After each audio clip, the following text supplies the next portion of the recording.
a nation fully engaged in the long war on terror, demands perfection in training that cannot wait for Vermont's long winters to come to an end.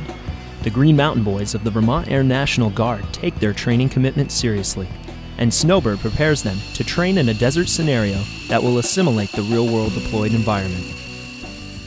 Snowbird is basically a deployment where we can come down here in the winter. We lose a lot of flying back home based on snow and ice, and we can come down here where the weather's good, the ranges are good. We can bring a lot of ordnance, and basically we can train to deploy, which is essentially what we're doing here. We pick up a lot of people and a lot of bombs. We come down to a strange area and we continue the training that we would do back home, just with a little bit better flying weather to accomplish that training.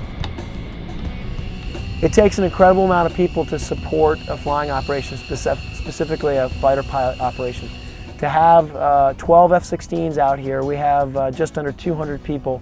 The pilots get to fly them, but it's all the enlisted folk, men and women, that maintain them and fix them when we break them, that make the operation go. So to really launch 12 F-16s out of here for 2 weeks takes just about that number, almost 200 people, to make it all happen. And you have specialists from the crew chief, just like a NASCAR crew chief that's responsible for the jet all the time when it's on the ground, to the specialists like the radar specialists or the weapons specialists that come and work on the systems on the airplane.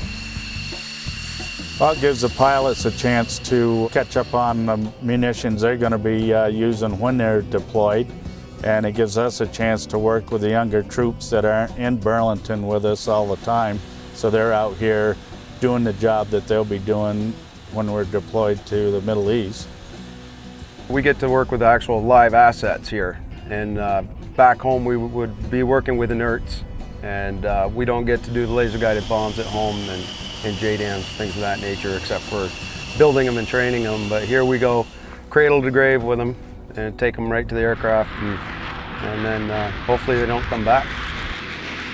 We're dropping live ordnance out here, and it's only a few places you can do that, so it's as close as you can get to the real thing. We're also going against targets that look very similar to targets that we might be called upon to strike if we're supporting U.S. ground troops and coalition troops in Southwest Asia. So it's a very good warm-up. Nothing is ever exactly like real combat, but this is about as close as you can get.